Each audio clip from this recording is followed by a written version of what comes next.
Daddy eats lots. Daddy eats lots. Daddy eats lots. Munch, munch, munch. Hello and welcome to Daddy Eats Last, where we discuss the challenge of being a man in modern society in whatever the hell that even means. Firstly, I'd just like to say do subscribe to Daddy Eats Last on iTunes, and while you're there, please leave a review. And tell your mates about the podcast, especially if they are guys.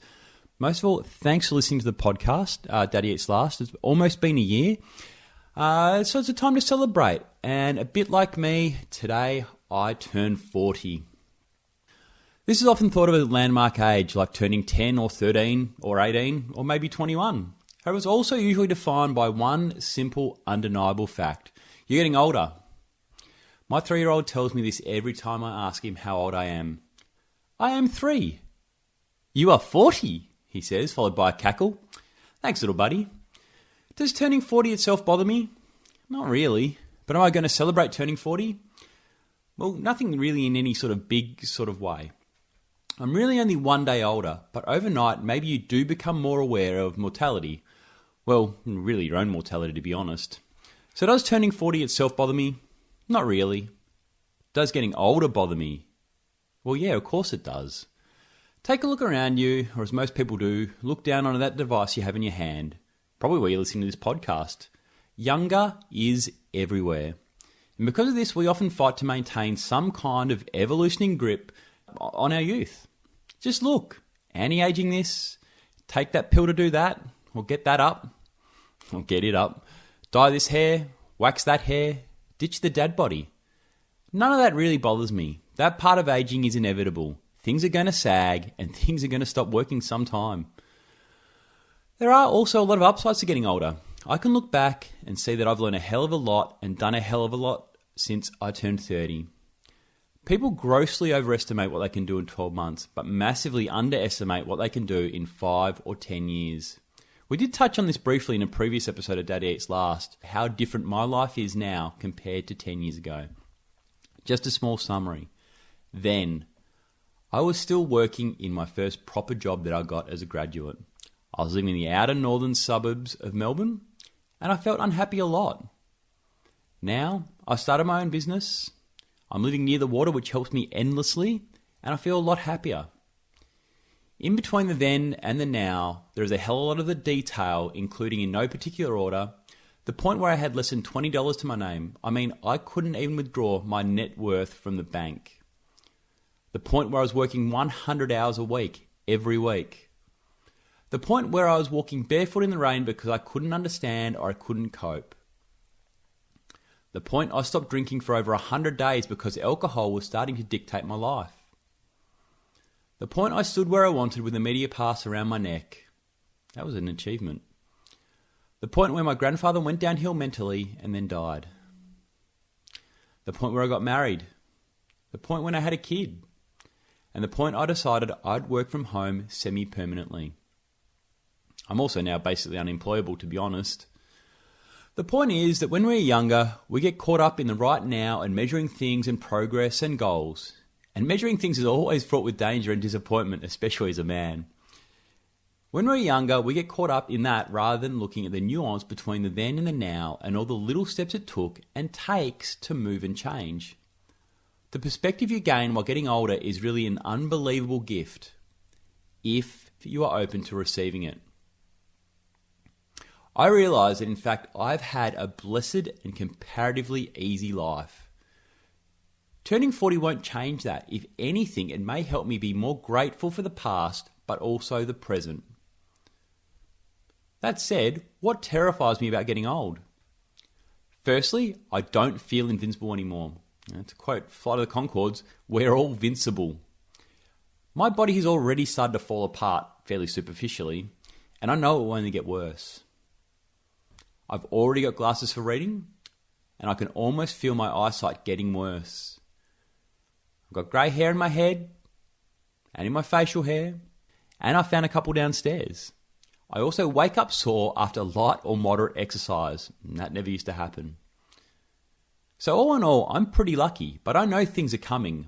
Worse things, disappointing things, and scary things. Things I wouldn't even have to think about if I was 20 years younger.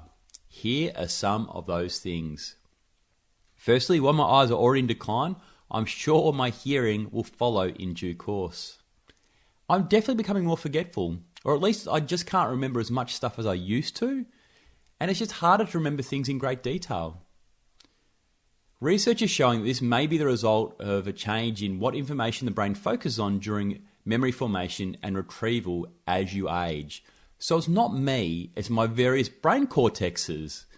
Still, that doesn't help me remember the details of the presentation I'm meant to give when I'm on stage. Thanks, brain.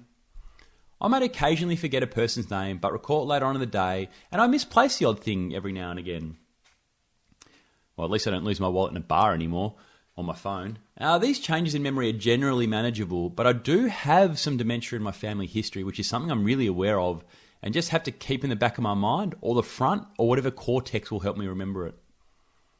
Also, as I get older, apparently sex might be harder than it once was. Most men over 40 experience some form of sexual difficulty. Hooray! Premature ejaculation becomes more common than it may already be. Retrograde ejaculation, kind of sounds like year 12 physics. Retrograde ejaculation. I had to Google this. Apparently it's when your ejaculation goes inside instead of out. Who knew that was a thing? Erectile dysfunction also becomes more common, aka Mr. Floppy. This happens when there is not enough blood flow to the penis, preventing an erection. Causes are largely physical, but there can be psychological and lifestyle causes as well. Lifestyle factors that can play a role include drug use, alcohol, smoking, obesity, and a sedentary lifestyle, just being lazy. I'm trying to avoid all of the above lifestyle choices, but erectile dysfunction can still occur in an otherwise completely healthy person, both physically and psychologically. And that's just what men can expect, let alone what women go through as well with regards to sex life. Another thing which will change is my sex drive will become lower than it used to be. This might be a good benefit though, as a lower sex drive is probably better than sexual frustration. Maybe? Either way, a loss of sex drive can affect both men and women, and for some of the same reasons: stress, depression, all those sort of things. The downside for men is the loss of desire for sex can also result in a decrease in testosterone levels. Low testosterone levels may result in a decline in physical energy, strength, stamina, and mental capacity, as well as just getting more aches and pains in the bones and the joints than we normally would, and also weight gain.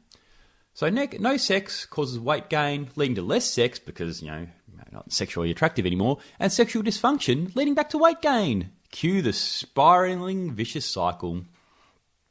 It's also more difficult to lose weight, and you can't drink as much alcohol as you once could when you get a bit older. These are more superficial, but it's definitely harder to move weight off and extremely easy to move weight on after turning 40. What happens to our bodies after 40 is a threesome of weight gain factors. Our hormones change, our metabolism slows down, our muscle mass decreases every year. That muscle can actually help protect us from gaining weight because it's more metabolically active. When we lose that muscle, our metabolisms drop even more. If you've managed to keep your weight the same over the years with exercise, which I pretty much have and will definitely try to still do, well, as much as I would like to have a pint of beer every now and again, then unfortunately that probably isn't going to prevent the spread of weight as your weight shifts into different places. I'm really hopeful it ends up in my feet. So weight is hard to get off. Alcohol? Yeah. I can't really remember the last time I had too much to drink, but who can? Seriously though, the chance and ability to have one too many barely exists now, and really isn't worth the recovery time anymore. And this is where it gets a bit scary. When you turn 40, you're more likely to get certain cancers. Now this is serious. I've had 2 male friends in their early 40s be diagnosed with different cancers in the last 12 months. Maddie, who's on the podcast, has already had testicular cancer when he was in his 20s. What I'm considering towards being proactive on this is getting a private blood test just to make sure stuff in my blood is normal. To me, this is $300 well spent. And then just doing my routine checkups from age 40. Crapping in a box? Yes, I'm going to do that. Doctor's fingers up my bum to check my prostate? Yes, I'm going to do that. Seriously, I'm glad this stuff is free or gets bulk billed, but for someone to open my box of poo or for the doctor to be paid the same for diagnosing a cold as seeing my butthole and putting a finger up there somehow does not seem fair. But such is life. Seriously though, fuck cancer. What terrifies me almost as much as getting sick is a lack of relevance, a lack of achievement, a lack of motivation, aka mental health issues. Mental health issues are becoming more visible. Suicide is becoming more visible. I see this in people. I've seen this in my friends, close friends. It hurts. They hurt. You get older and you think more about life and what it even means. We all want and may even need to feel like we can do something meaningful. What are the answers to the question of life, the universe, and everything? And it's probably not 42, though I'm not there yet. Maybe better questions are, can you still have an impact in this world? Does that even matter? Do you still matter? Of course you do. Is this what I wanted? Is this what I want? Do you even know what you want? What makes you happy? Are you happy? Start at the bottom, or start small and work up with these questions. If you're not feeling okay, talk to someone. Get them to ask you questions. Uncomfortable questions. It's the uncomfortable questions and the answers to these questions that will eventually lead you to make you feel better. And only you can do that. Understand that turning 40 is often a time of reflection and transition. I do. Getting older might not be a cause for celebration, but equally, getting older is not a cause for utter despair. There's work that all of us must do on ourselves and on each other. We must stay motivated. We must do something, no matter how large or small the task. We must just do something. So today I turn 40, and that's just fine. Catch you all next week. Bye bye. Bye bye.